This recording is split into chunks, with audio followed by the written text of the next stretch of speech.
Estefan, bienvenido. Muchas gracias a Jennifer, muchas gracias a Estefan, a ambos por estar aquí. Estefan, tienes la palabra. Ya viste cómo funciona. El escenario es tuyo.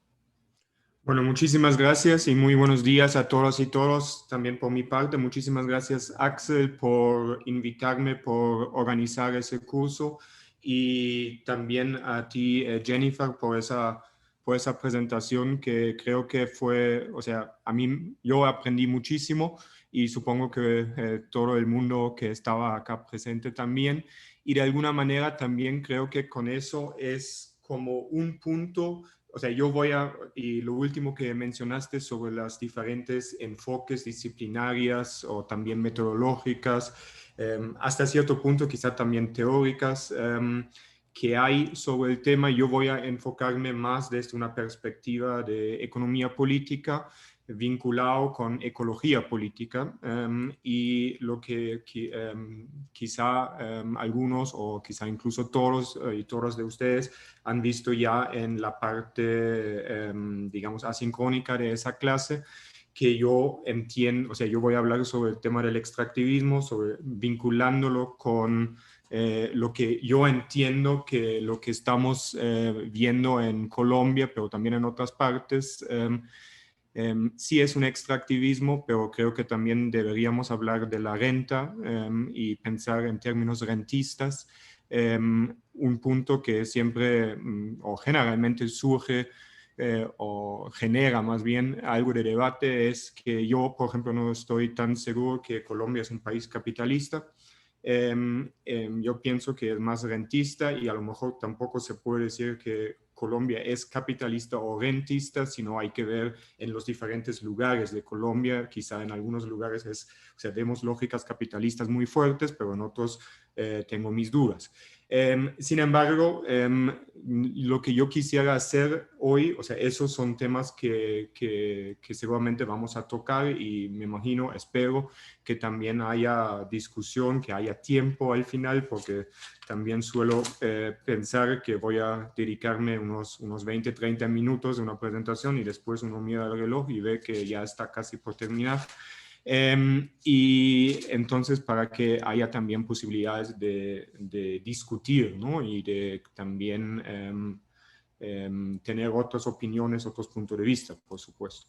Entonces, lo que también voy a hacer es compartir pantalla y a ver, creo que ya deberían ver la pantalla. Si me lo pueden confirmar, Ya está.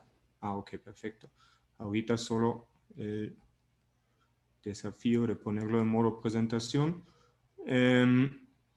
Y entonces, lo que quisiera primero brevemente para recordar, eso también fue una de las láminas que estuvo en la presentación asincrónica, sobre la idea de lo que es el extractivismo, ese concepto que más o menos desde 2009 surgió y hubo o siguen los debates bastante intensos sobre ese concepto, que es un concepto que nació en América Latina y hoy en día ya es como creo que uno de los conceptos claves por lo menos en los estudios de desarrollo y que también se está aplicando a otras regiones como por ejemplo África subsahariana, y yo creo que también se debería hacer, digamos, o usar ese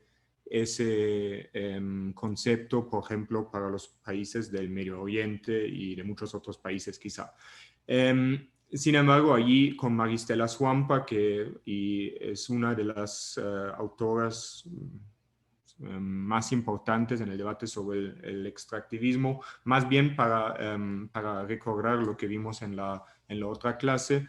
O sea, básicamente uno de los puntos que mostró también Jennifer, que es un patrón de acumulación, basado y entonces allí sobreexplotación de recursos naturales, en gran parte no renovables. Eso creo que lo que dijo también Jennifer. O sea, sí, generalmente se habla sobre los temas como hidrocarburos, como la minería, pero en gran parte no renovables. Allí también en Suampa está la tierra, están los monocultivos.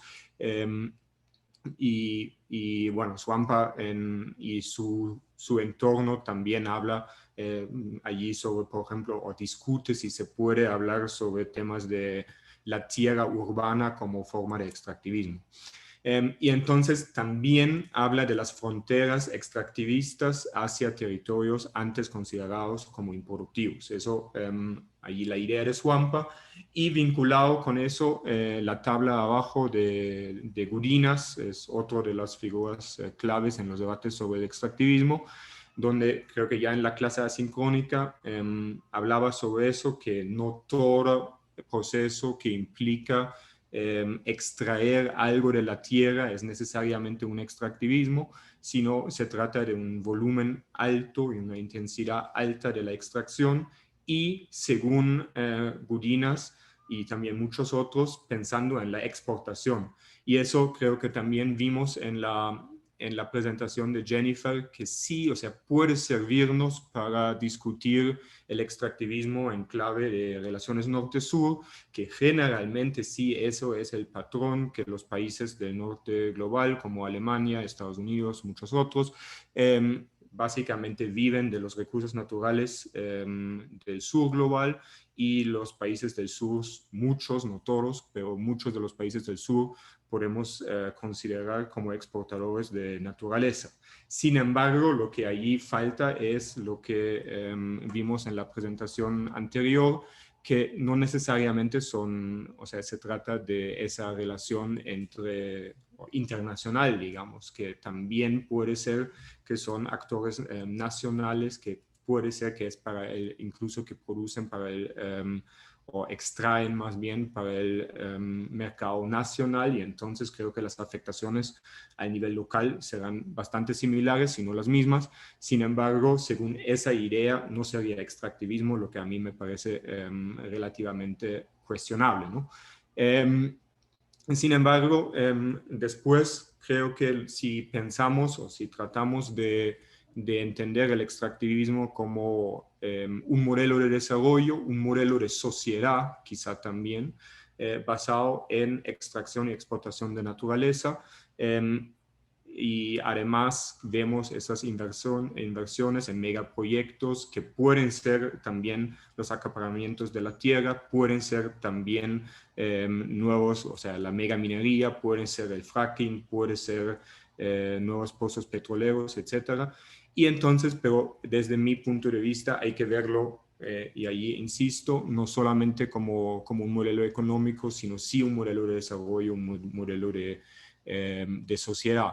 Y que eso, si pensamos, por ejemplo, en lo que también vimos hoy por la mañana, en la idea de, bueno, el Estado, entonces muchas veces en los ciencias sociales pensamos o decimos Estado y pensamos en Weber o otros de los autores clásicos.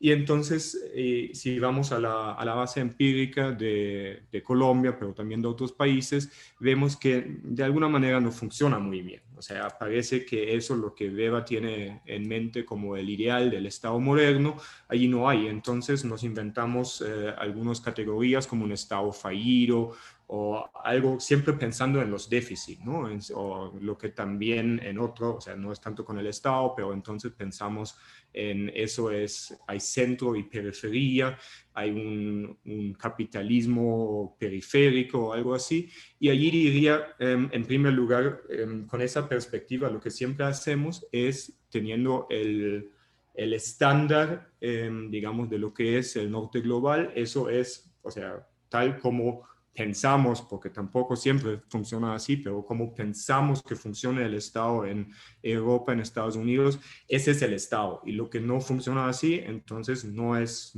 Estado, es Estado fallido, es Estado débil, o sea, es un déficit, ¿no?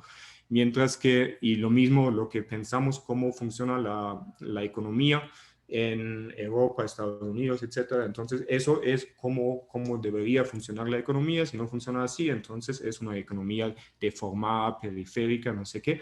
Y entonces lo que yo creo es que ahí simplemente también hacemos, o sea, creo que se podría hacer un cambio en el enfoque, pensando más bien que eso quizás son puntos que simplemente no funcionan de las mismas lógicas, quizás no se basan en la base económica del capitalismo, sino sería más bien el rentismo. Eso es un poco lo que está detrás de las discusiones teóricas de lo que quisiera compartir con ustedes.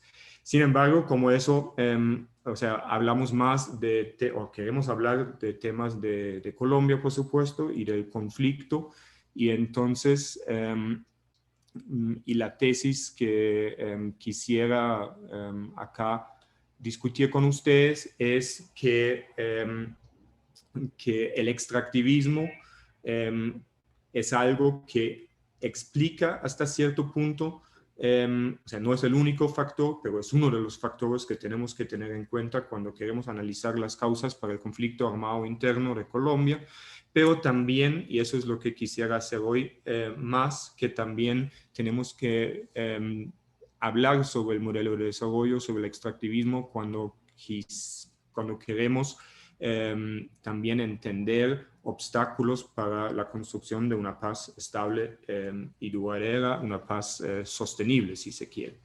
Entonces, allí identifico que hay básicamente, o trato de identificar 4 puntos que hace que cómo interviene el modelo de desarrollo del extractivismo hacia la construcción de la paz estable y duradera, y que a mi juicio para, digamos, eso se necesita de alguna manera un bienestar económico, hay que pensar en justicia social, hay que pensar en participación política y hay que pensar también en el medio ambiente, que ahí puse con desarrollo sostenible, que quizás es un término muy light, si se quiere, pero digamos, ahí básicamente quisiera entrar en los temas que son más de socioambientales.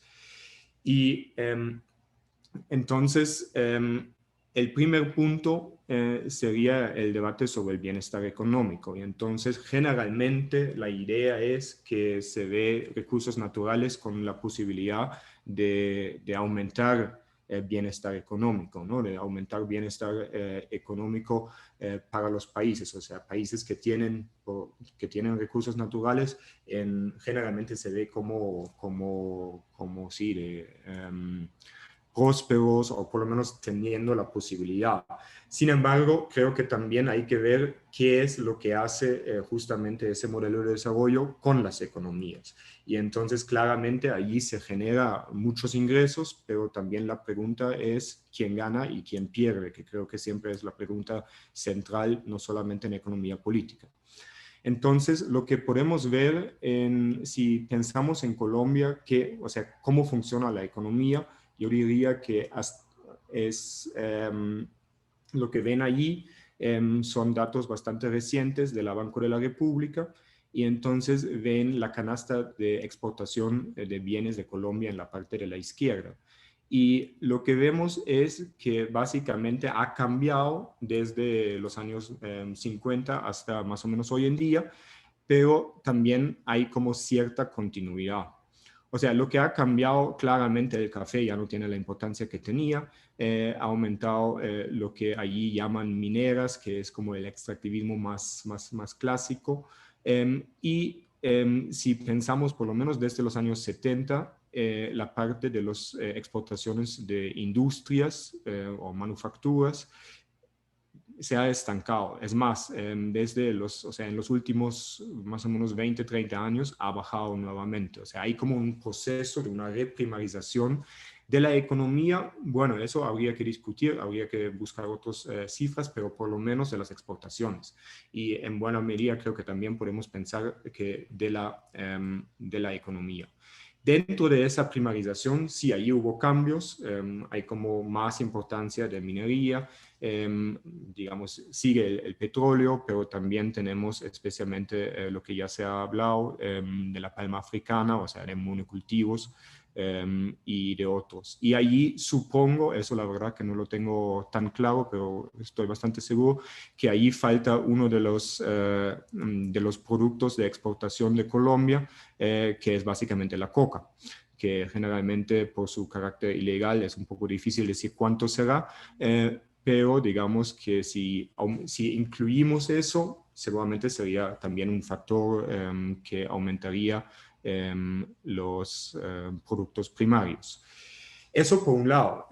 Pero la otra parte que tiene que ver con el extractivismo y que también vemos en Colombia es en la parte de la derecha, que es el índice de complejidad económica, que es como, o sea, para los economistas sería interesante discutir qué es exactamente y qué está detrás para no complicarnos demasiado la vida. Cuando la complejidad económica está muy baja, entonces lo que dice acá también el Banco de la República es que falta contenido de conocimiento. Básicamente se trata de la economía, o el valor agregado que podría haber por poner más conocimiento, más productividad. Y entonces lo que vemos ahí también es que Colombia, en comparación con otros países, tanto como Japón, Suiza, eso quizá no es tan sorprendente, pero sí también vemos en comparación con Costa Rica, con Brasil, tiene muy poca complejidad económica, o sea, hay como muy poco conocimiento que se agrega a sus exportaciones. ¿Por qué es así? Bueno, porque se exporta naturaleza, se exporta básicamente la naturaleza con muy poca o sin incluso valor agregado. Y entonces eso es en primer lugar como un análisis de la situación de la economía, bueno, de la economía externa, especialmente de las exportaciones, porque eso podría ser un problema. Eso podría ser un problema porque, digamos, lo que sabemos es que los recursos naturales tienen precios bastante inestables. Y entonces eso hace que es un modelo económico muy propenso a crisis económicas. Eso lo vemos como cíclicamente, ¿no? Y en algunos países más, en algunos países menos. Ahí hay que decir que Colombia no tuvo tan fuertes crisis como antes, pero por ejemplo también hoy en día en el contexto de la pandemia, en el cual casi todo el mundo está en crisis, pero vemos también cómo esa dependencia de recursos naturales también afecta fuertemente a Colombia, pero en términos generales a la región de América Latina. Entonces, especialmente con los precios de petróleo que han bajado mucho, ahorita están nuevamente un poco más arriba, pero siguen siendo relativamente bajos. También con otros recursos naturales que han bajado, no todos, el oro está aumentando, pero básicamente vemos que allí hay como fluctuaciones muy fuertes. Lo que vemos ahí es otro tema que hay en ese momento en Colombia que tiene que ver justamente con esa fluctuación de los precios de los commodities, que es el endeudamiento. Y ahí es algo que para los que trabajan deuda en los últimos años fue como una sorpresa, porque uno siempre cuando se habla de la deuda en América Latina se habla de Argentina, por ejemplo. Ahí no sé, cada 10 años están en default más o menos. Sin embargo, allí y Colombia nunca estaba en el radar. Ya hoy, allí lo ven en alemán, es muy crítico la situación del endeudamiento en Colombia. Eso, o sea, no hay como mucha duda que eso se está agravando para casi todos los países del mundo en el contexto de la crisis del COVID-19. Sin embargo, eso ya viene antes y que tiene que ver entre otras cosas, también con la reducción de los ingresos fiscales que dependen mucho de la exportación de recursos naturales y de tener una parte de esa renta por parte del Estado. Entonces, eso es un problema para el país, pero eso también es un problema para la construcción de paz, porque digamos, sabemos que a largo plazo, a mediano y largo plazo, muy probablemente la paz permite la posibilidad generar bienestar económico, pero a corto plazo también hay que financiar diferentes acciones, especialmente en los PRE, pero también temas de justicia transicional. Bueno, la paz, la construcción de paz también, para eso también se requiere recursos. Y entonces en una situación de fuerte endeudamiento, eso pone por lo menos en peligro que se va a reducir los recursos para la paz con todas las implicaciones que puede tener. Otro punto que tiene que ver con el modelo de desarrollo extractivista tiene que ver con la escasa productividad laboral, que tenía que ver ya, que vimos ya en la lámina de la complejidad económica. Lo que ven ahí es, o sea, no quiere decir que si ven que Colombia tiene en 2010 21, eso no quiere decir que es un poco más, no, 17 es, ¿no? A ver, que es un poco más que Ecuador en la productividad, no, ahí es lo que dice esa estadística es la evolución de la productividad en comparación con Estados Unidos. Y lo que vemos es que la productividad no tiene el mismo paso, o sea, se pierde productividad en comparación con Estados Unidos. Eso nuevamente tiene que ver con el hecho que, si bien es cierto que, por ejemplo, el petróleo tiene mucha productividad, pero generalmente se necesita muy poca mano de obra para eso. Entonces, ¿cuál es la otra parte de eso? Es altas tasas de informalidad. Y eso también es algo que vemos en Colombia, y son nuevamente datos bastante actualizados del DANE. O sea, que ahí está aumentando en el último año, eso no es ninguna sorpresa, pero básicamente podemos decir que casi la mitad de la población está con empleo informal. Eso es algo muy característico para muchos países del sur global, y especialmente también para los países exportadores de recursos naturales. Acá también, si quieren ver dónde está la informalidad más alta, allí ven las diferentes ciudades del país. Entonces, pero ¿qué quiero decir con todo eso? Quiero decir que tenemos un modelo de desarrollo que económicamente tiene por lo menos tres problemas. Por un lado, es muy dependiente del mercado externo, pero de un mercado externo en los recursos primarios que tienen fluctuaciones muy fuertes en los precios. En segundo lugar, eso es un modelo económico, un modelo de desarrollo que por eso es muy propenso a crisis económicas. Y en tercer lugar, eso es un modelo económico que no genera trabajo, que genera muy poco trabajo, digamos, lo que podríamos llamar trabajo formal o trabajo decente, sino que básicamente tiene como una de las características mucha informalidad, y con eso también muchos problemas sociales. Y con eso quisiera entrar en un segundo problema que tenemos en Colombia, que creo que está vinculado, no es solamente por el modelo de desarrollo, eso creo que siempre también hay que tener en cuenta, pero está muy vinculado con el modelo de desarrollo, que tiene que ver con la justicia social. Y especialmente con el tema de las desigualdades sociales. Y allí vemos que los países de América Latina, eso ya es un poco, o sea, creo que son datos de la mitad de la década de los 2010, básicamente eso es el índice Gini, que creo que todos conocen, y sabemos que Colombia, según el Gini, es uno de los países más desiguales en la región más desigual, que es América Latina. El sur de África subsahariana es más desigual.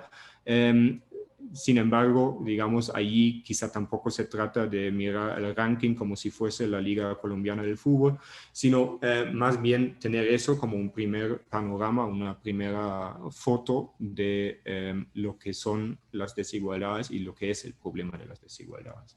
Pero generalmente ese índice, el Gini, tiene, creo que, o sea, es muy útil porque se puede hacer esas mapas lindas y se ve, mira, Colombia sí es muy desigual, pero también tiene muchos problemas porque, digamos, muestra ahí es, por ejemplo, el tema de desigualdades del ingreso.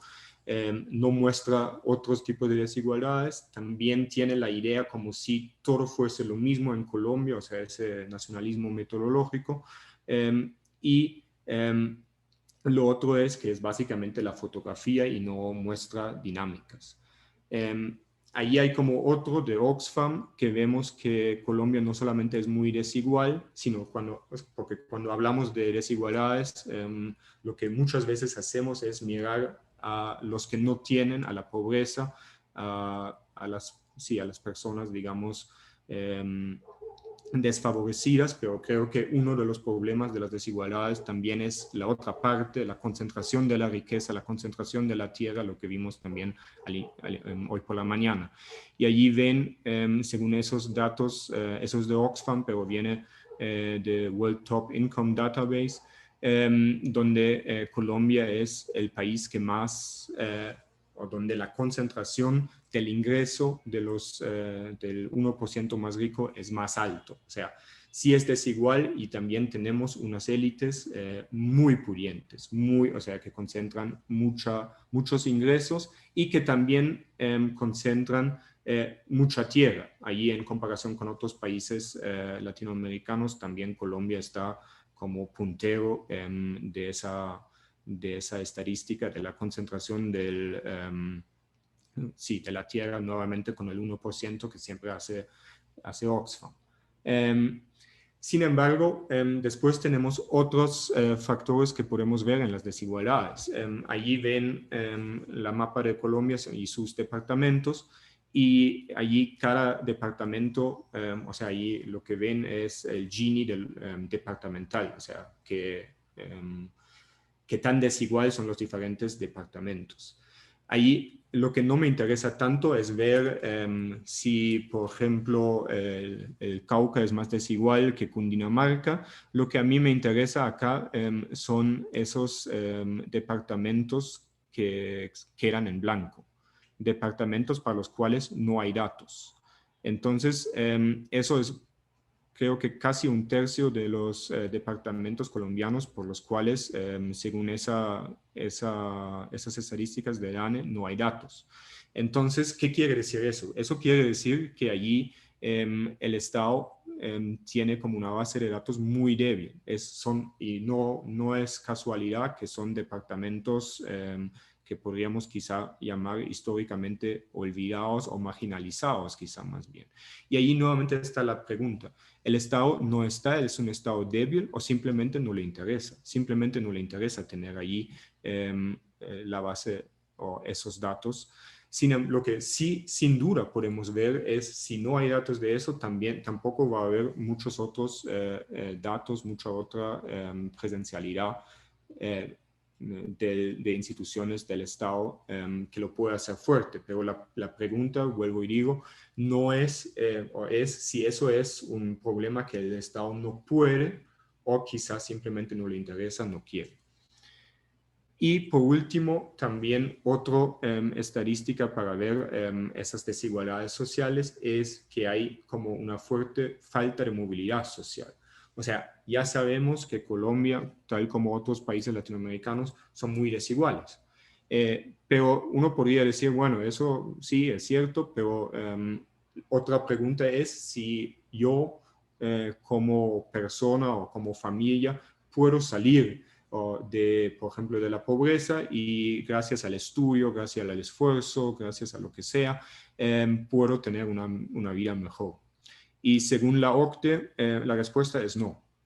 O sea, ese cuento de la meritocracia que siempre nos tratan de vender es, en términos generales, bastante cuestionables, pero en Colombia creo que esas estadísticas muestran claramente que no hay meritocracia. Lo que dice esa estadística es cuántas generaciones se requiere para ascender socialmente digamos, del 10% más pobre, del decil más pobre, a tener un ingreso promedio. O sea, para nada volverse rico, sino simplemente al ingreso medio. Y según la OCDE, que eso hay que decirlo, o sea, metodológicamente tiene sus problemas, pero según la OCDE son 11 generaciones. Y para la OCDE es otro tema que también se podría discutir qué es una generación, pero la OCDE dice que son 30 años, que creo que es una perspectiva bastante desde el norte global. Sin embargo, si son 30 años multiplicando por 11, yo no soy matemático, pero digamos, estamos en una época que era, digamos, antes de la independencia y por lejos. Entonces, ¿qué quiere decir nuevamente? Que no hay posibilidad de ascender socialmente. Claramente, si hablamos de desigualdades, también tendríamos, o sea, todo eso era como desde arriba a abajo, o sea, un enfoque bastante tradicional. Tendríamos que poner otros determinantes de desigualdades y la situación sería incluso más fuerte, ¿no? En tema étnico, tema de género, las diferencias socioterritoriales, etc.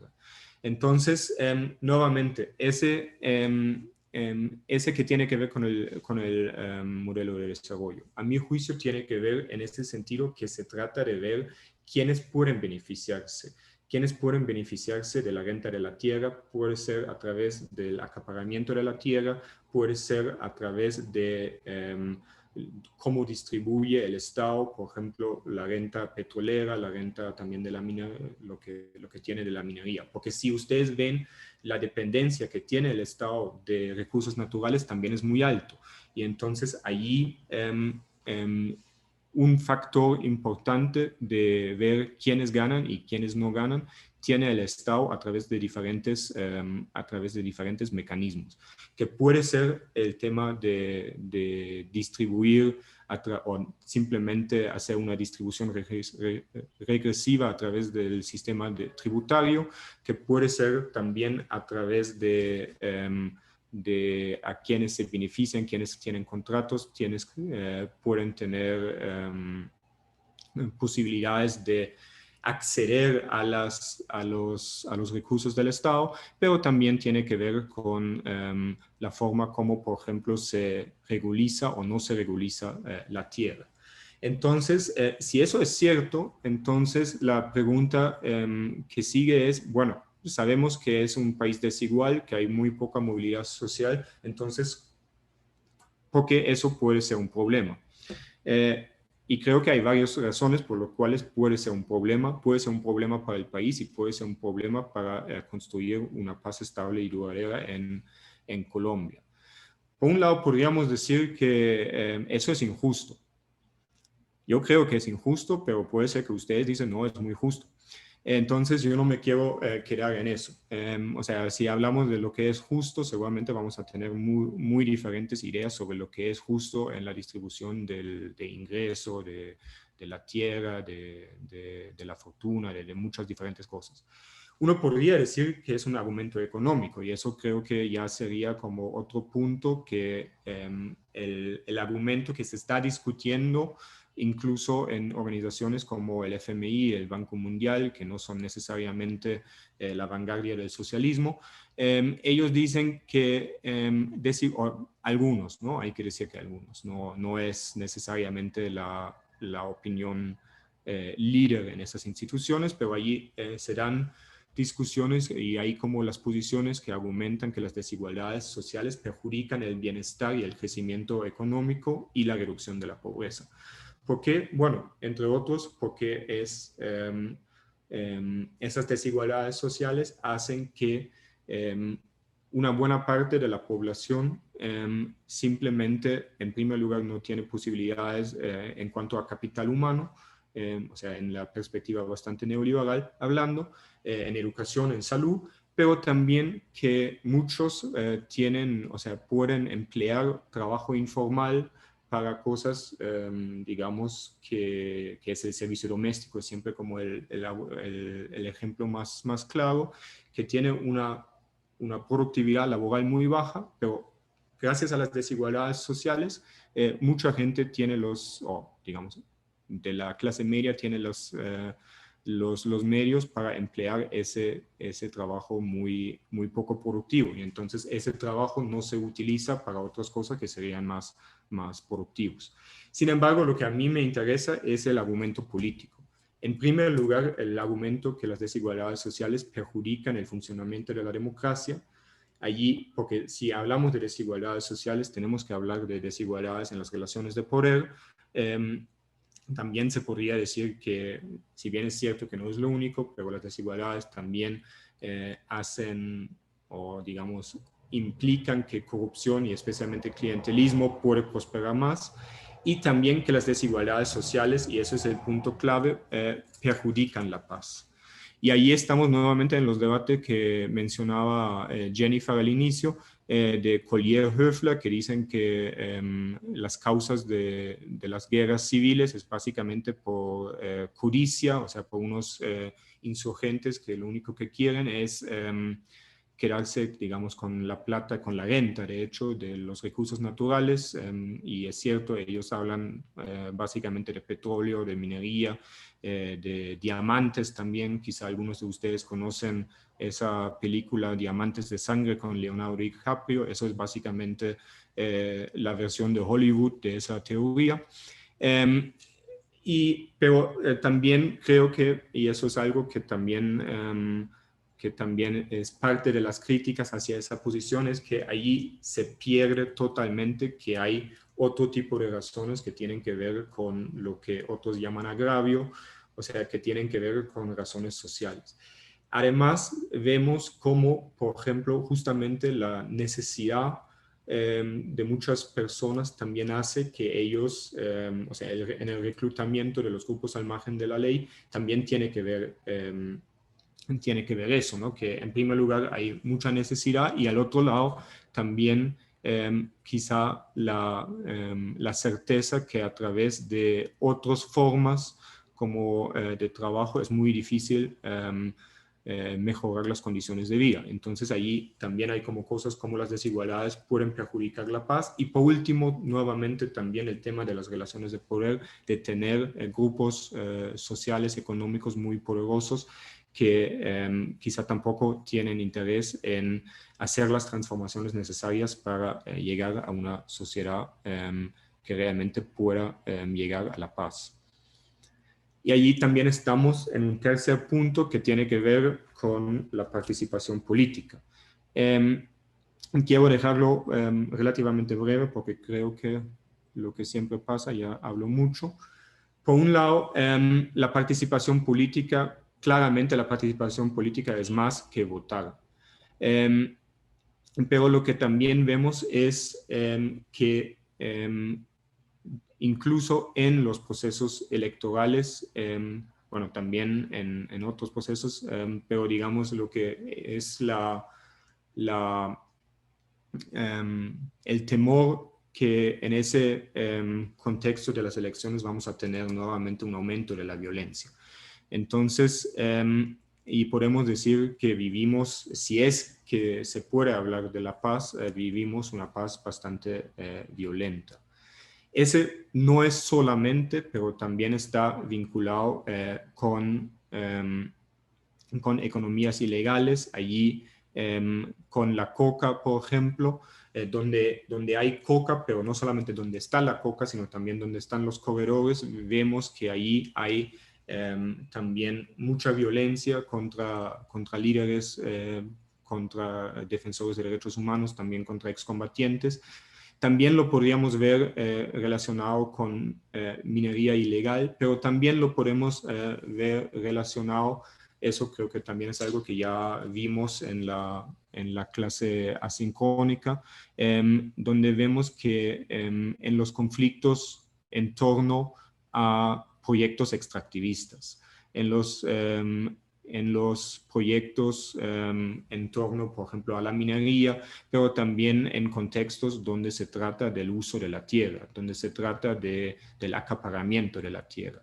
O sea, lo que vemos ahí en la parte de la derecha de Global Witness es que en Colombia, en el 2019, que son los últimos datos que ellos tienen, ahí vemos Colombia nuevamente como un puntero en una de las estadísticas más horribles que se puede imaginar, que son los activistas ambientalistas asesinados en el mundo.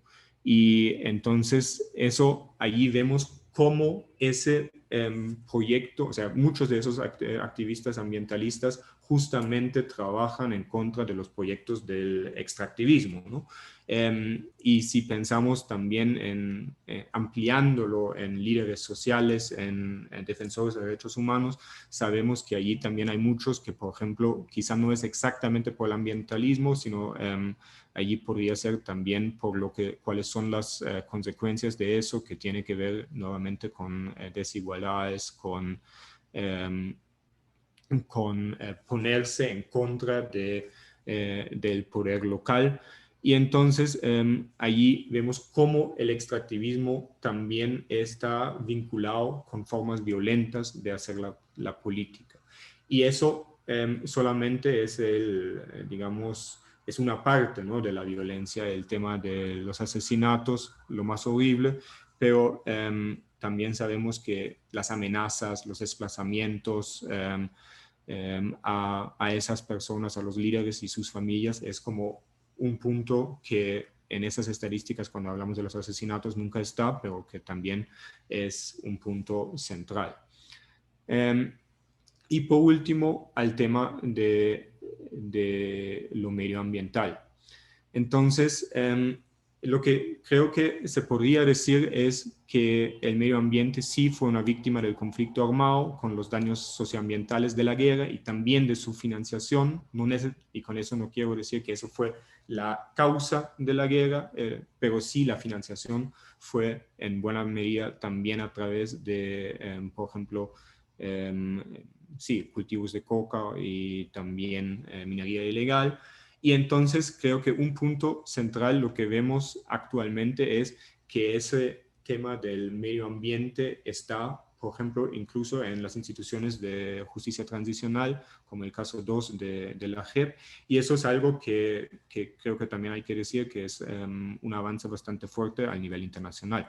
Sin embargo, y a lo que yo quisiera ir más bien es que tenemos el medio ambiente también como víctima de la paz. Podemos hablar de una paz extractivista que básicamente ya de Juan Manuel Santos, y que hoy en día en el gobierno de Iván Duque, digamos, la idea que tienen los gobiernos sobre la paz, eso ustedes lo saben mejor que yo, ha cambiado, pero digamos, el extractivismo sigue siendo como en el núcleo del modelo de desarrollo y modelo de sociedad. Y entonces a través de eso se generan esos conflictos de distribución ecológica y vinculado con eso también violencia contra los ambientalistas. ¿Y qué es la lógica atrás de eso? ¿Por qué hay tanta violencia contra ambientalistas? ¿Por qué hay tanta negación de una democracia ambiental, como lo llaman, entre otros, María Cecilia Roa y Cristina Dietz, en uno de los trabajos que se publicaron hace poco también por el Instituto Capaz? ¿Por qué no lo hay? Porque básicamente, y allí está el vínculo con el modelo de desarrollo. El país vive de la renta de la tierra, vive de la explotación de la naturaleza. Los que se oponen a eso, digamos, ponen en cuestión todo el modelo de desarrollo. Entonces, eso no se puede, desde esa lógica, permitir. Entonces, el extractivismo lo que requiere es siempre, digamos, para mantenerse, siempre aumentar la extracción y expandir la frontera extractiva. Eso genera conflictos, pero al mismo tiempo también genera por parte, digamos, de los que quieren mantener el modelo, genera la necesidad de siempre expandir con la extracción. Eso tiene también, en cuanto a términos socioambientales, consecuencias fuertes, ¿no?, en la aceleración de la deforestación y de la pérdida de la biodiversidad. Entonces, allí ven como una cita del presidente Duque, y allí totalmente de acuerdo con el presidente, que dice: el patrimonio más grande que tiene Colombia es su biodiversidad. De hecho, como ustedes saben, Colombia es uno de los pocos, creo que 5 países megadiversos, el el segundo país biodiverso del mundo, como lo ven allí. Y entonces eso es uno de los lados, digamos, de esa historia. Sin embargo, lo que vemos también es que lo que está pasando actualmente es que se está poniendo, bueno, no actualmente, ya desde mucho más tiempo, pero se está poniendo en peligro justamente esa biodiversidad. Uno de los factores es justamente la deforestación.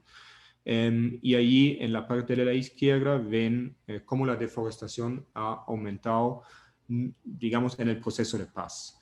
Y eso es algo que muestra, creo que claramente, la forma como el medio ambiente puede ser considerado como una víctima del proceso de paz. En 2019, según esas cifras, ha desacelerado la deforestación, lo que el gobierno presentó como un gran éxito, y hay que decir, sí, o sea, ha bajado, pero si lo comparamos con 2015, 2016, sigue siendo muy alto. Y en el 2020, ahí son datos hasta junio, es decir, y todo lo que también, digamos, son datos más cualitativos, ahí es la Amazonía, ¿no? De colegas que trabajan en la Amazonía, están bastante seguros que nuevamente estaba cerca de los niveles de récord. Y al mismo tiempo la deforestación también pone en peligro uno de los factores de la deforestación, o sea, sabemos que es un problema para el tema del cambio climático, es un cambio del uso de la tierra, por supuesto, pero también tiene que ver con la pérdida de la deforestación, de la biodiversidad. ¿Cuáles son las causas centrales de esa deforestación? A mi juicio, nuevamente, hay que hablar sobre el extractivismo y sobre las desigualdades sociales. Por un lado, el modelo de desarrollo a través de la expansión de la frontera extractiva, sea eso a través de proyectos mineros, a través de proyectos petroleros, a través de proyectos de acaparamiento de la tierra. También la coca es un factor de la deforestación. Pero también hay que ver, la coca es un factor de la deforestación también por, digamos, la forma como se combate la coca, ¿no? Entonces, a través de la erradicación forzosa, eso hace que la coca se va cada vez más hacia lugares más remotos, y entonces para eso sí también hay como una parte de la deforestación. Sin embargo, hay otros motores de la deforestación, que es especialmente la ganadería, que son los grandes monocultivos, que son también proyectos de infraestructura que generalmente también son como unos de los primeros pasos que llevan a más deforestación. Y por otro lado, también el tema de las desigualdades, o sea, con lo que vimos hoy por la mañana, con la concentración de la tierra, el despojo y falta de perspectivas para campesinos, se hace por un lado que, o sea, con todo el desplazamiento hacia los centros urbanos, pero también que los que se quedan en el campo muchas veces tienen que irse más hacia los lugares donde antes no había todavía la frontera agrícola, y entonces son como una parte de la deforestación, que muchas veces son los que allí queman, y después vienen los grandes capitales que los están, digamos, usufructuando. Entonces lo que vemos a través de eso también es como una expansión de la frontera agrícola, porque lo que no se hace es también, de acuerdo con lo que dijo Jennifer hoy por la mañana, que el tema del agro es un tema que no solamente en los estudios de paz y conflicto estaba casi olvidado, sino también en términos generales. O sea, casi nadie hablaba de reforma agraria, de temas del tema de la tierra, y creo que eso sigue siendo un tema importante, pero habría que hablar también de la redistribución de la tierra. Y entonces, como eso no se hace, sino básicamente la idea es expandir la frontera agrícola. Entonces, con eso ya quisiera por fin terminar esa intervención para sí tener tiempo para discutir. Por un lado, creo que si queremos proteger tanto el medio ambiente como construir paz en Colombia, necesitamos, y eso es central, hablar del modelo de desarrollo. Eso creo que es básicamente lo que quisiera plantear y quisiera poner como otro de los puntos que creo que se discute demasiado poco cuando se habla de la paz y también de la guerra, pero también de la paz en Colombia, que es cuál es el modelo de desarrollo y cuáles son las consecuencias que tiene el extractivismo para tanto las dinámicas de la guerra, pero también los obstáculos para la paz. Y entonces hay que buscar alternativas al extractivismo. Eso es algo que se puede decir muy fácilmente, pero también sabemos que es una tarea gigantesca que siempre ha llevado a diferentes países del mundo que querían tener una base económica mucho más diversificada en severos problemas. Pero creo que eso no quiere decir que no tenemos que discutirlo, no tenemos que pensar más allá del extractivismo por las diferentes razones que les había mencionado a lo largo de la presentación. Lo segundo también es el problema de la tierra, porque en primer lugar es un tema de desigualdad, es un tema de justicia, es un tema lo que también Jennifer hoy por la mañana llamó que hasta que es inmoral.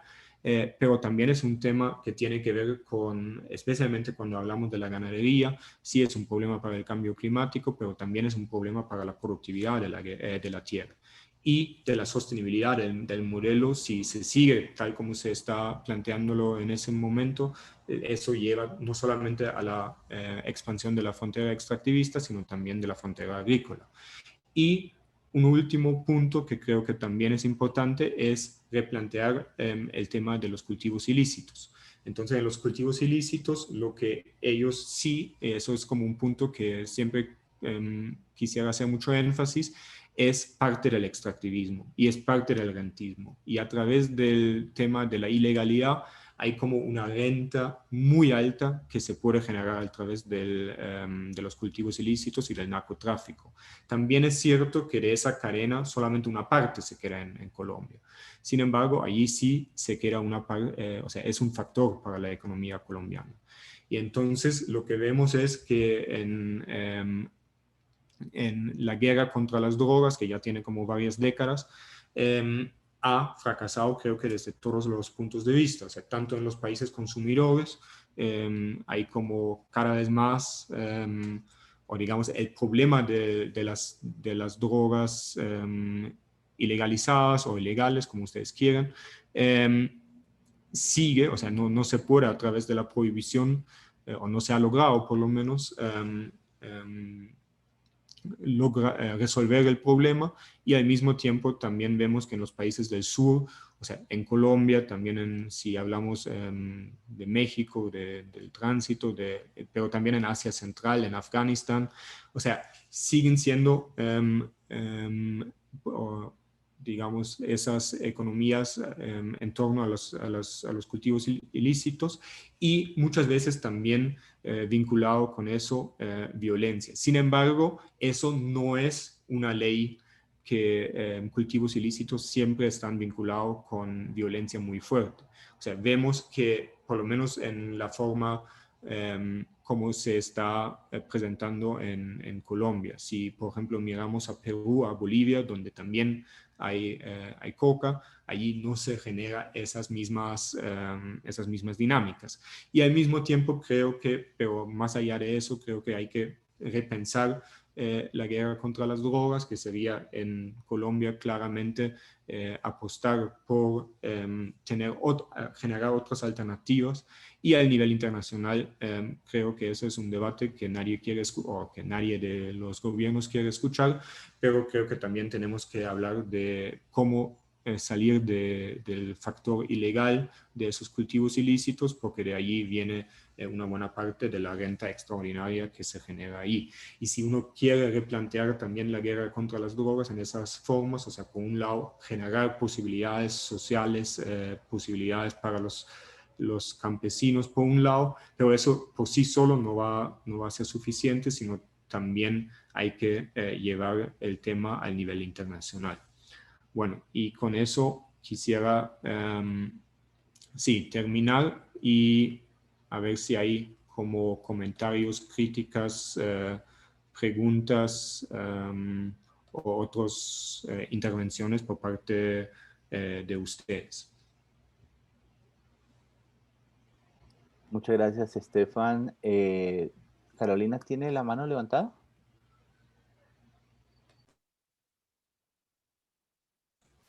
Sí. Ok, comenzamos contigo entonces. Gracias. Bueno, Estefan, agradezco de antemano como las gestiones que hiciste para que pues, este curso fuera una realidad. Ha sido muy valioso todo lo que hemos discutido aquí y pues seguro va a ser un espacio que nos va a tener como unidos y pensando en todas estas discusiones planteadas. Digamos, teniendo en cuenta un poco, digamos, lo que nos mencionas, de que la distribución de la renta no sigue razones económicas, sino razones políticas y sociales, yo quisiera saber de qué manera se articulan esas razones económicas con las razones políticas y sociales. Eso como primera pregunta. Lo segundo es, y uniendo un poco también tu tesis, que es que Colombia es una sociedad rentista, especialmente a nivel subnacional y local. Yo quisiera saber si podrías ejemplificar un caso colombiano en donde se articulen esas razones económicas con las razones políticas y sociales.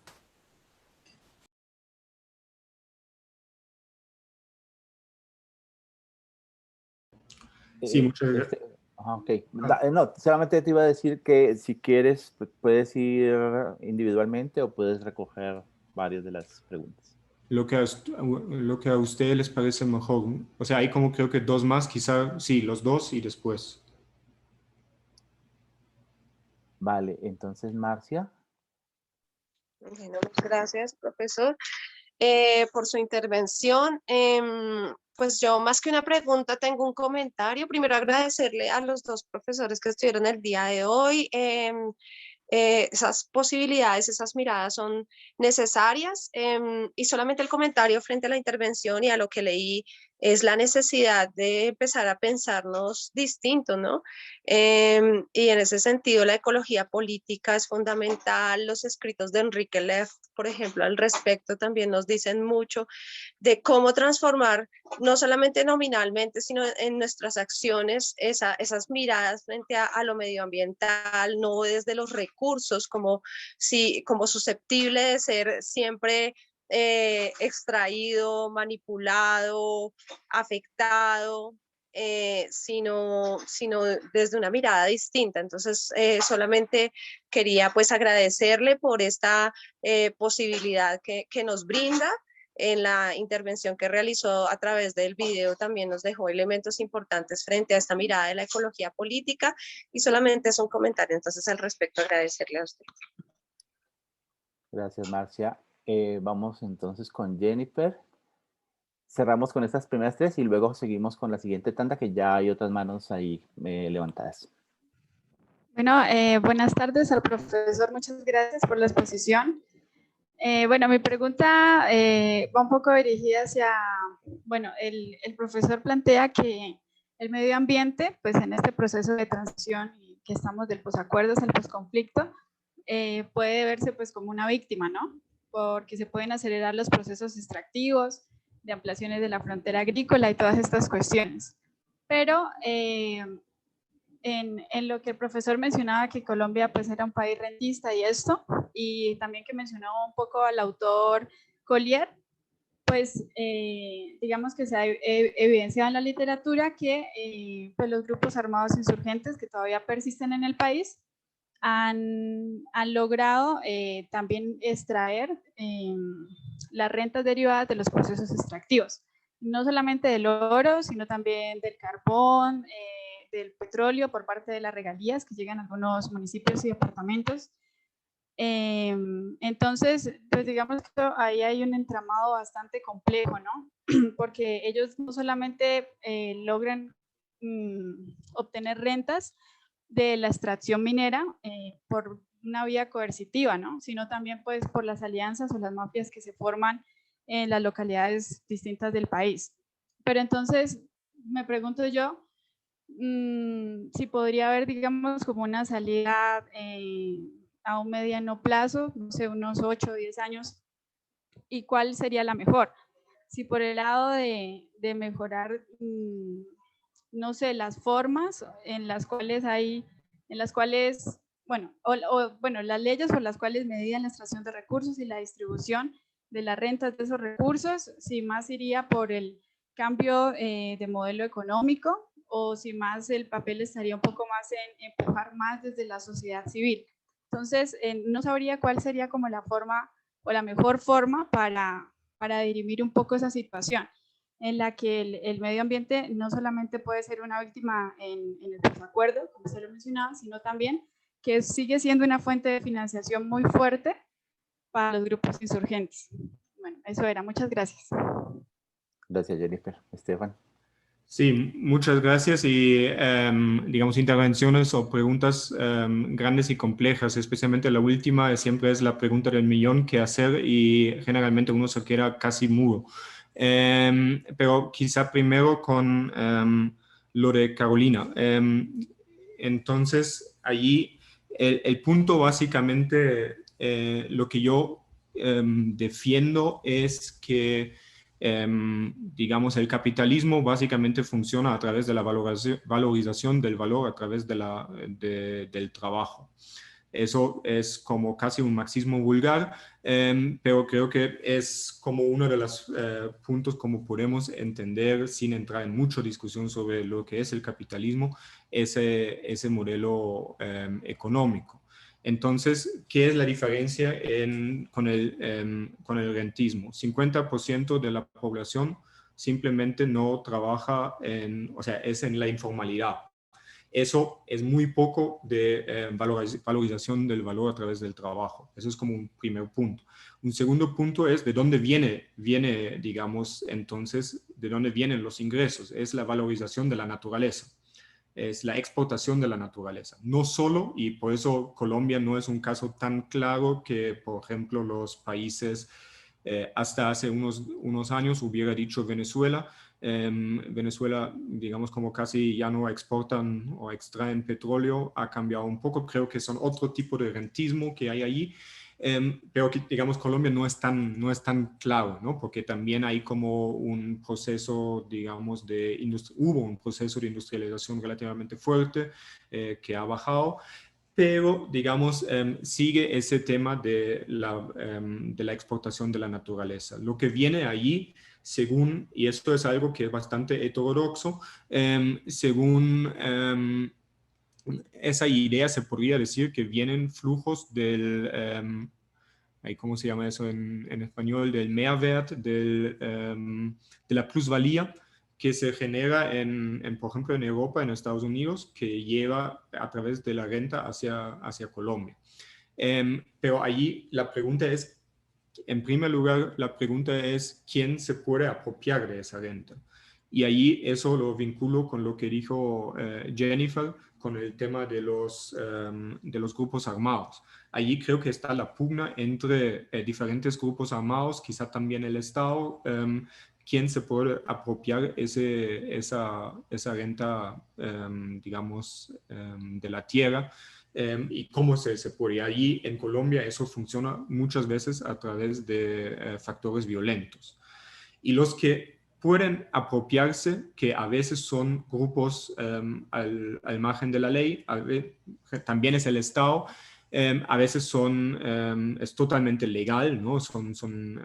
Puede ser el Estado en la parte legal, pueden ser individuos, o sea, grandes terratenientes, pueden ser también grupos económicos que se apropian de la renta.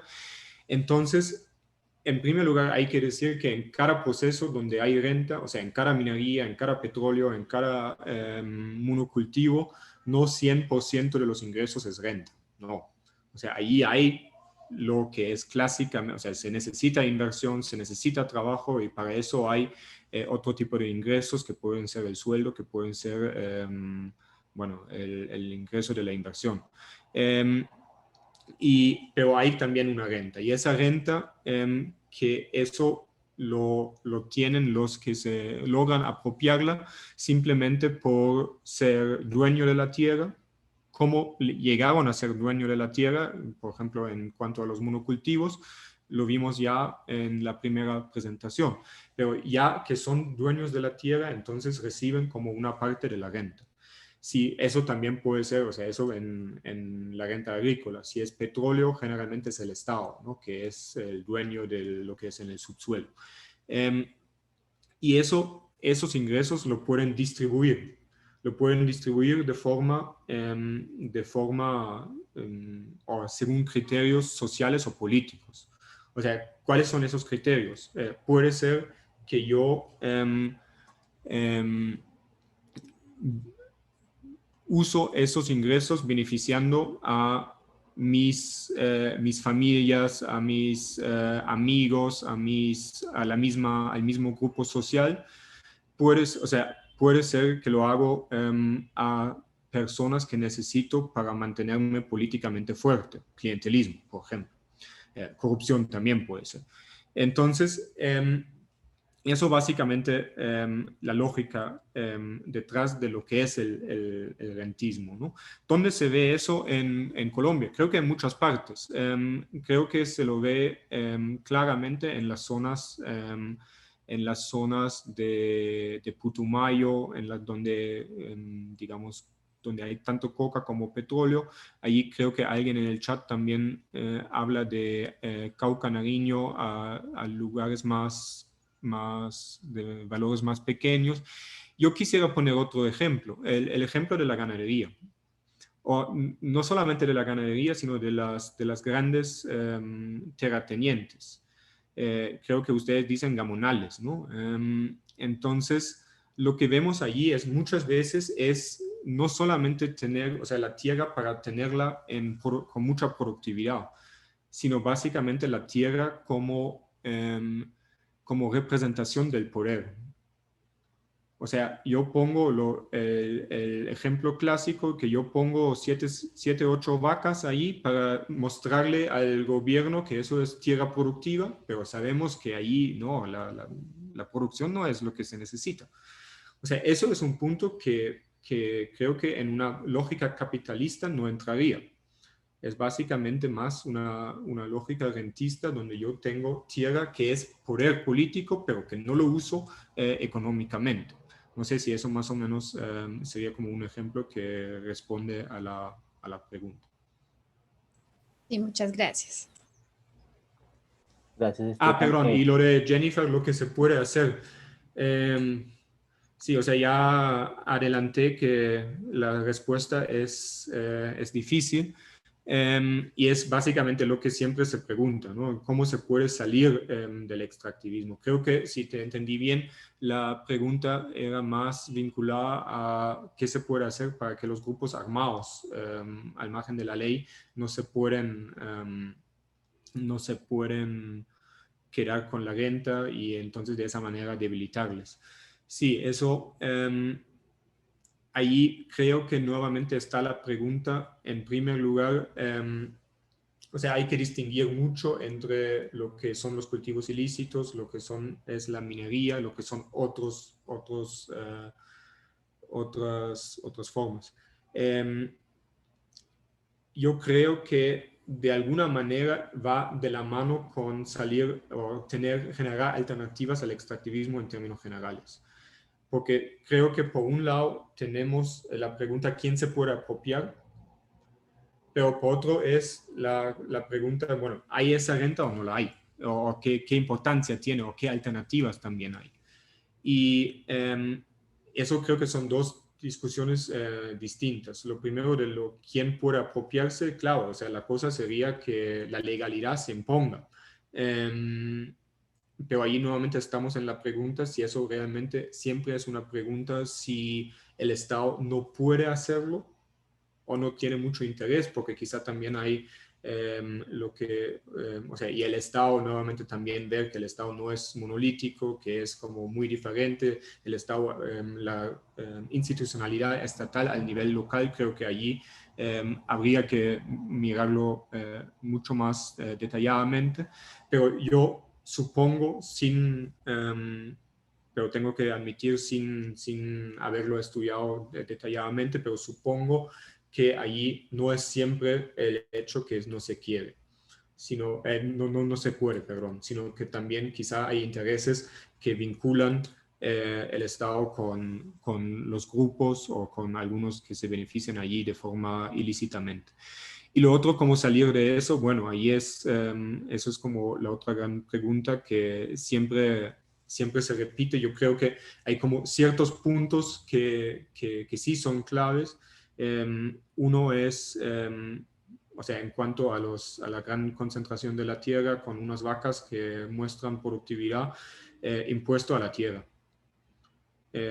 O sea, ahí se podría por lo menos cambiar la lógica, ¿no? Y cambiar, reducir, digamos, o aumentar los costos para esos usos. Lo otro es fortalecer la productividad. Y fortalecer la productividad creo que se va a través de innovación, sí, pero también a través de la reducción de desigualdad, a través de formalizar el trabajo, formalizar o fomentar trabajo decente. Y lo último es algo que creo que es un punto que a mí me parece siempre muy clave, y eso es cierto para Colombia como para casi todos los países de la región, que lo que tenemos es el tema tributario, hablar de impuestos. Sé que eso y mucho menos un sábado, o sea, si usted, bueno, en ese momento no se puede, pero si ustedes quieren irse a un bar y quieren hablar con cualquier persona sobre algo interesante y después ustedes llegan con el tema tributario, van a ser muy rápidamente las personas más solas del mundo. Pero creo que eso es un problema, o sea, creo que tenemos que hablar de eso. Eso tiene que ser un tema en el centro.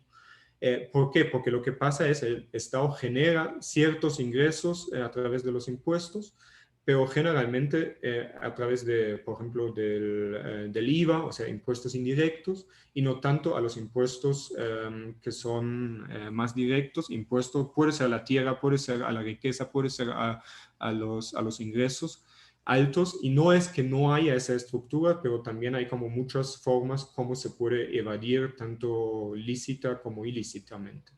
Y entonces lo que allí hace que el Estado también depende de buena parte de ingresos del extractivismo. Y si depende del extractivismo, entonces siempre va a también defender el modelo, porque si no lo hace, digamos, se mete en un problema. Y creo que esos son algunas de las pistas, pero repito que el tema de salir del extractivismo es en términos generales complejo. O sea, lo que hubo, por ejemplo, en Ecuador, también en otros países hace más o menos 10 años, ellos trataron de hacerlo y fracasaron fuertemente. Y creo que allí hubo uno de los problemas que, por lo menos de Ecuador lo conozco, que ellos querían trabajar con la élite económica en aumentar, digamos, la parte de la productividad, generar nuevas industrias. Ellos simplemente dijeron, no queremos. Nosotros vivimos bien, digamos, dependiendo de la renta, dependiendo más bien del comercio que de la productividad, por ejemplo. Entonces, y si ahí no hay o sea, creo que el Estado, desde la política, desde el Estado solo, también va a ser muy difícil. Por supuesto, el Estado pone las reglas que puede hacerlo más fácil o más difícilmente, pero creo que también es un punto de, sí, hasta qué punto esos grupos económicos también quieren salir de eso. Gracias, Estefan. Tiene levantada la mano, hay como 5 palabras pedidas. Vamos con las siguientes 3, que serían Carolina, luego Angélica y luego Rocío, y nos quedaría todavía 2 más. Una que es Carolina Mosquera y otra que es Claudia Maya, que está en el chat. Entonces vamos con Carolina Fernández. Bueno, profe Estefan, muchas gracias por esta clase de economía política que es tan necesaria. Yo tengo como una pregunta que tiene varios niveles, ¿no? Pero no me quisiera quedar con estas dudas. Una es que está relacionada con si el problema es la producción o el problema es el consumo. Además, porque ayer viendo su video en la última diapositiva aparecía la cantidad de cocaína en el agua y entonces estaban ciertas, pues había una tabla ahí con unos países, ¿cierto? Me llama la atención esto porque ¿cómo pensás entonces un modelo distinto cuando hay un país que exporta naturaleza o exporta este tipo de productos, ya sean los cultivos, la palma además, y la cocaína, pero hay unos países que los consumen y los compran. Entonces se trata de que yo cambie mi modelo en este país, pero digamos que hay una relación, esto pensado a escala global. Entonces, ¿qué hacer allí cuando efectivamente para que el extractivismo funcione se necesita uno que exporte y otro que importe, uno que venda y otro que compre? ¿Cierto? Eso es como a escala, es una pregunta a escala, digamos, global. Hay otra y en ese sentido, pensándolo ya en la escala nacional, uno podría decir, entonces, aquí se podría mantener un extractivismo siempre y cuando la renta o haya una redistribución de la renta de manera distinta. Es posible pensarse en replantear ese modelo diciendo que sí al extractivismo, entre comillas, pero con una redistribución de la renta distinta. Y al final, tengo una pregunta que está ya en la escala más global, preguntar, yo estoy hablando específicamente como el tema de cultivos ilícitos. Esa es la línea de mi pregunta. Y al final tenemos, por ejemplo, en la escala más débil en el eslabón más débil de la cadena, a la gente que se dedica, comunidades, personas, familias, a la producción, ¿cierto? A la producción en su tierra, en su parcela, no tienen grandes extensiones para producir, pero manifiestan que, digamos, este tipo de economía les da muchos más ingresos de los que podría darles el cultivo de café, el cultivo de tomate, el cultivo de cebolla, el cultivo de papa, y aún así entonces manifiestan pues que hasta que no haya un proceso de sustitución casi que de manera igualitaria en precios, en ingresos, pues esto no sería viable. Entonces tengo como todas estas preguntas que se amarran, a ver qué, pues no sé qué pistas, luces nos puedas dar para esto. Y muchas gracias por esa exposición. Gracias, Carolina. Angélica. Hola, buenos días. Curiosamente yo tengo una pregunta muy ligada a lo que acaba de decir Carolina y es algo en que he venido pensando y es como para acercarnos de una forma un poco más, no sé si la palabra sea acertada, pero de pronto desde otras perspectivas a este tipo de fenómenos como el conflicto armado y el extractivismo, no es necesario resignificar un poco la relación que le damos a las escalas. Es decir, me acuerdo que en tu presentación pues estaba este cuadrito de lo global, etcétera. Pero entonces yo a veces siento que lo que pasa es que lo que conocemos como la periferia, pues, o lo más local, tiene relaciones más fuertes o más potentes con lo global, sin necesidad de pasar como este vínculo de pequeño a más grande, pues siento que eso no es tan lineal.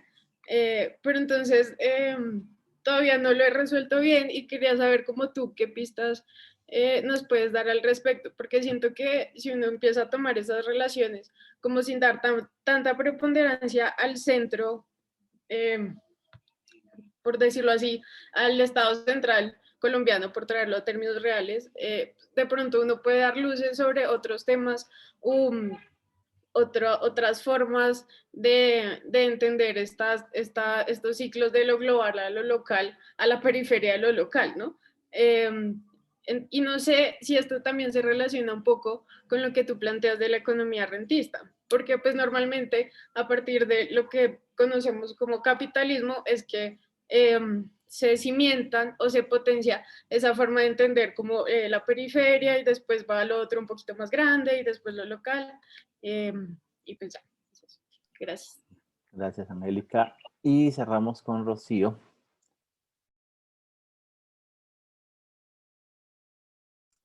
Sí, bueno, muchas gracias.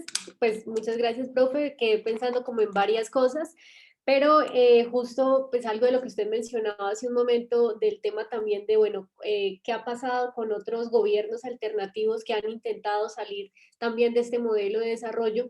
Y yo creo que en este caso pues también valdría la pena pues pensarnos quizás cuál puede ser la mejor forma para de manera pues también como colectiva, ¿cierto? Ir buscando esas salidas hacia, pues esas salidas de ese modelo extractivista, porque uno diría, ¿por dónde salimos? Salimos, digamos, pensándonos también desde arriba, ¿cierto? Desde la posibilidad, por ejemplo, de llegar a ser gobierno, pero también lo complejo que eso puede ser, que realmente desde un gobierno, digamos, pueda jalonar la posibilidad de salir de ese modelo extractivista cuando de todos modos está pues inmerso en una lógica global donde ya, digamos, a Colombia y al sur nos tienen en un puesto, ¿cierto? Que es el de continuar como el patio trasero, continuar en esa lógica extractivista, y eso pues también pensándolo un poco en precisamente en esos ejemplos que pues que nos fueron dejando tanto Ecuador como Bolivia, ¿cierto?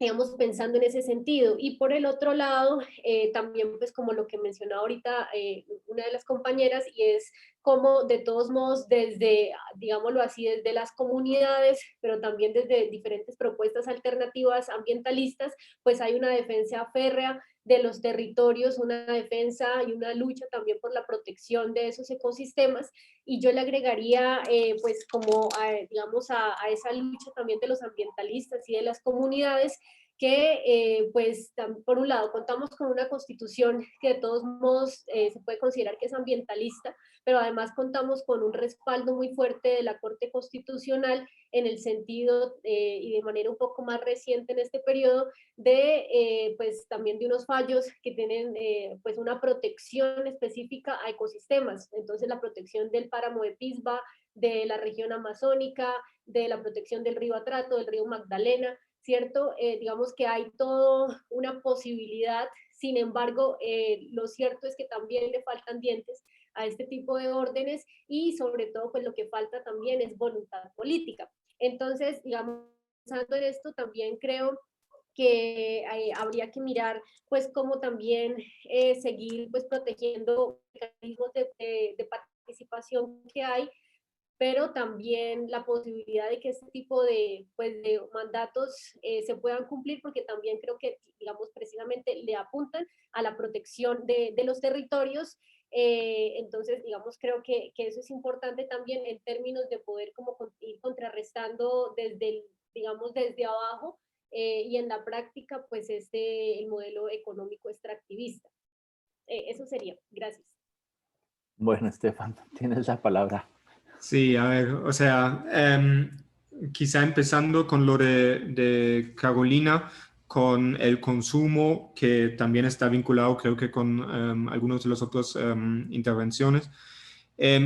Sí, esa estadística que siempre me llama mucho la atención en el tema de la coca, o sea, con los aguas residuales. Obviamente creo que el tema tanto en los cultivos ilícitos, pero también con respecto a otros recursos naturales que forman parte del extractivismo, digamos, más clásico. Necesitamos hablar de relaciones norte-sur, necesitamos hablar de dónde se consume, y eso, o sea, si bien es cierto que también se consume parte en Colombia, en otros países del sur global, pero claramente o sea, la gran mayoría de esos recursos va al norte.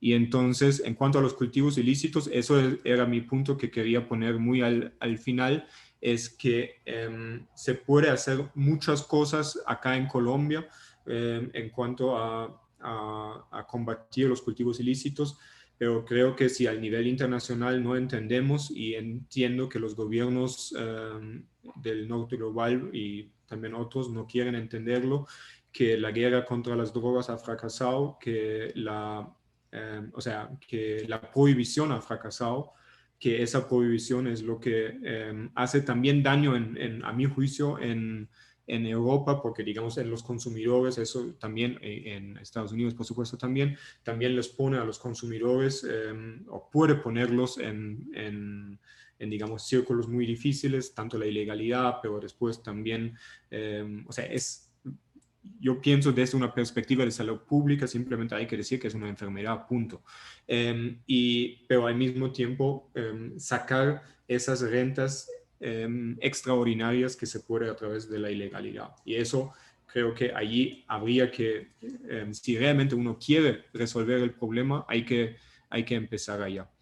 En el nivel al nivel del Estado-Nación de Colombia, otra forma dijiste redistribución de la renta, yo prefiero hablar de la distribución de la renta.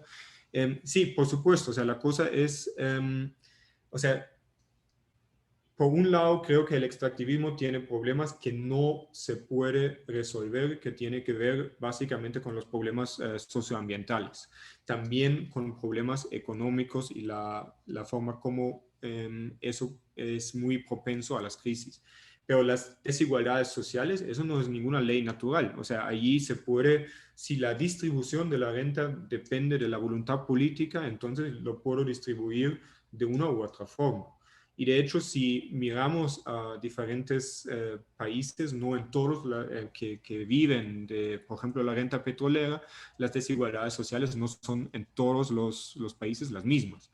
O sea, si ustedes miren a Arabia Saudita, a Kuwait, allí hay desigualdades muy fuertes entre los nacionales y los extranjeros, que allí básicamente hacen, digamos, los trabajos que nadie quiere hacer, pero dentro de la población nacional, por ejemplo, la desigualdad es muy poca.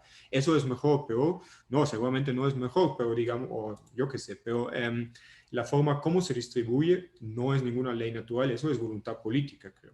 Y allí sí, se puede cambiarlo. Y también eso fue algo que para entrar en lo de las comparaciones con otros países, vimos que se pudo tener un poco otra distribución de los recursos naturales en algunos de los procesos de los últimos años. Sin embargo, lo que nadie de esos gobiernos o casi nadie hizo o ni siquiera intentó era, por ejemplo, cobrar impuestos a las élites. O sea, el caso de Venezuela, que hoy en día ya es como otra cosa, pero digamos, ellos siempre dijeron que ellos son como los super socialistas y no sé qué, pero nunca aumentaron muy levemente impuestos a los más ricos. O sea, eso hubiera sido como una forma, si uno quiere redistribuir, hago eso. Pero no era, o sea, eso no se hizo allá. En Ecuador se quería hacer un impuesto a la herencia, pero bueno, allí hubo como grandes movilizaciones en contra, o sea, aunque era solamente a la herencia muy alta. Entonces, allí también vemos como los poderes o relaciones de poder que quizás lo hacen más complicado, pero digamos, la forma como lo distribuyes, no hay ninguna ley natural.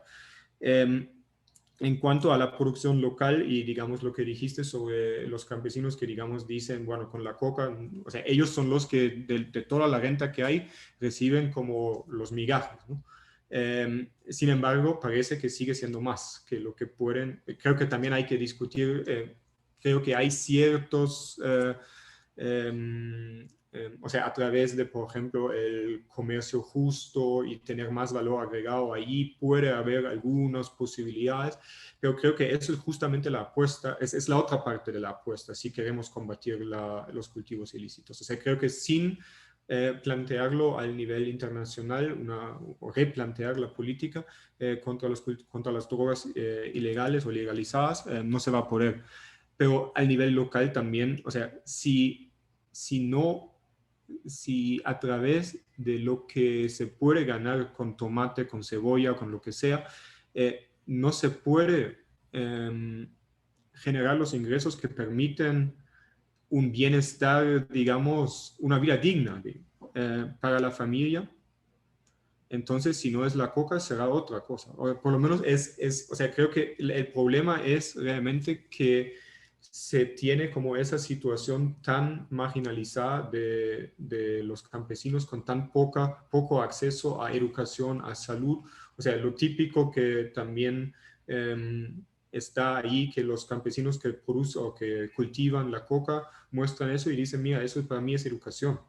O sea, y eso sí, creo que nos habla mucho más de lo que falta de desarrollo social en esos, especialmente en los territorios más remotos del país.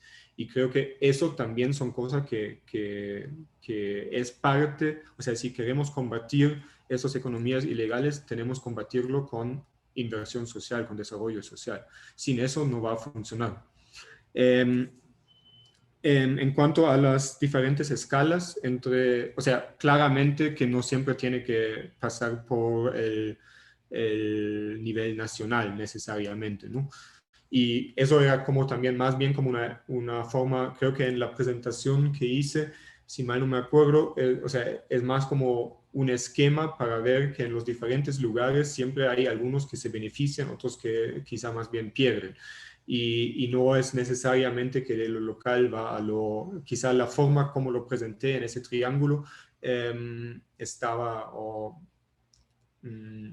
iba hacia esa interpretación que siempre tiene que ir por los diferentes niveles, pero no, claramente no. Hay como la forma como el nivel local se vincula ya con una economía muy globalizada, por ejemplo, justamente en el tema del narcotráfico.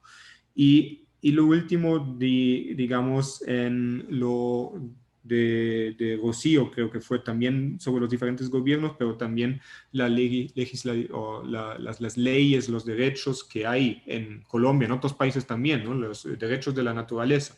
Allí siempre cuando dicto en Alemania y hablo a los estudiantes alemanes de derechos de la naturaleza, ellos siempre piensan que es eso.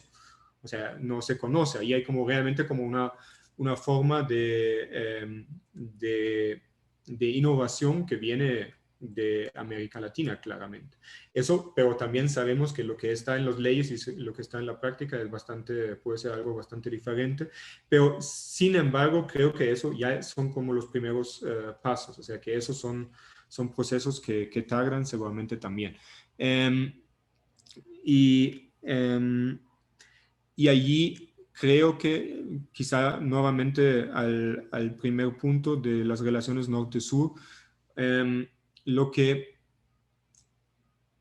claramente tenemos que siempre tener en cuenta, y creo que ustedes también seguramente lo saben, en Europa creo que hay que hacer mucho más énfasis en eso, que cuando, por ejemplo, en ese momento la Unión Europea tiene la idea de un Green Deal, bueno, la economía verde y tener mucho más movilidad con eléctrica, automóviles eléctricos y mucho más, digamos, la gasolina ya no de petróleo, sino quizá de, ¿cómo se llama eso? Algunos dicen biodiesel o no sé cómo lo dicen ustedes, pero que eso también para nosotros sería quizá algo positivo y, digamos, los daños ambientales que hay en las ciudades europeas es mejor, pero que eso también tiene afectaciones en cuanto para la movilidad electrónica de litio, por ejemplo, de Bolivia, por ejemplo, de Chile, de Argentina, y allí en zonas donde generalmente son muy secas, entonces que eso también tiene implicaciones a nivel local, generalmente no se discute mucho en Europa. O sea que básicamente si pensamos en esa forma, sí, hay que repensar también la forma del modelo de desarrollo de Europa, hasta qué momento podemos mantener un estilo de vida al final que está basado en la sobreexplotación de la naturaleza, ¿no? O sea, si ustedes miran lo que es la huella ecológica de los países del norte global, entonces uno va a ver que eso es totalmente insostenible.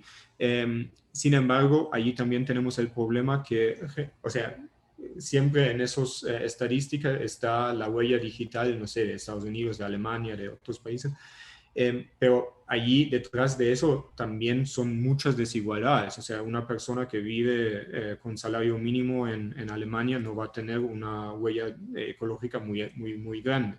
Mientras que acá en Colombia la clase media alta tiene una huella ecológica que seguramente no es más pequeña que la de una clase media europea. Pero creo que allí esos son puntos que ya van, digamos, mucho más allá y que son los temas que tocan el tema qué tipo de estilo de vida queremos y también hasta qué punto podemos mantener sí, ese estilo de vida que tenemos o que muchos tienen, o bueno, demasiada gente no lo tiene, pero digamos que la gente que tiene recursos económicos lo tiene y que es insostenible.